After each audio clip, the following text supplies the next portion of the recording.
Setelah kita mendengar renungan sebelumnya, langkah apa yang harus kita buat supaya iman kita tidak jatuh bangun?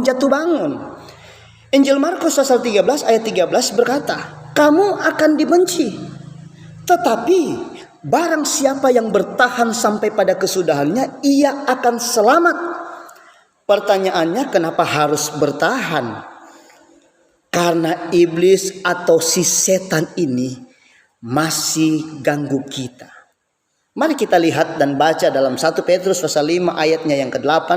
Firman Allah berkata, sadarlah dan berjaga-jagalah, lawanmu si iblis berjalan keliling sama seperti singa yang mengaum-ngaum dan mencari orang yang dapat ditelannya. Garis bawahi, mencari orang, bukan mencari mangsa.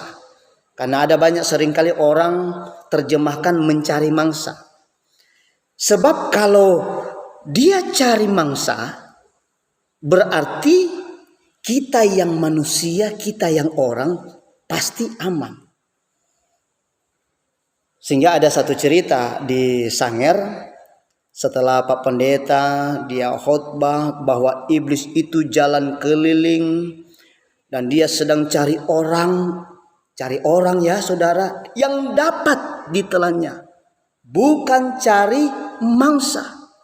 Sebab jika iblis cari mangsa, berarti kita sebagai manusia pasti aman. Tetapi tiba-tiba ada satu bapak angkat tangan dan mengatakan, Pak Pendeta, kalau Pak Pendeta dengan jemaat lain pasti aman, tapi yang masalahnya saya yang tidak aman, Pak Pendeta.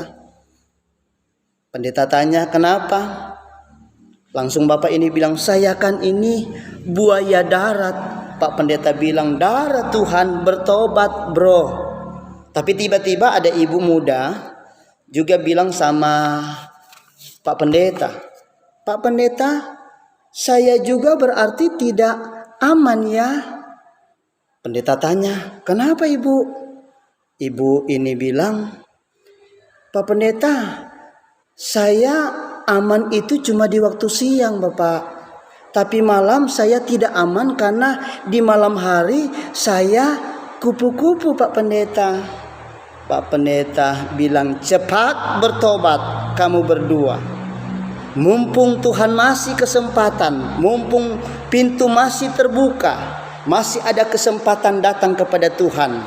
Dan seperti pujian berkata, hidup ini adalah kesempatan. Ingat, iblis atau setan sangat terusik dan dia berusaha menjatuhkan kita.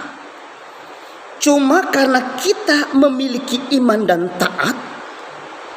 Dan jika iblis atau setan terusik dan marah, kira-kira apa langkah kita orang-orang yang memiliki iman dan taat kepada Tuhan?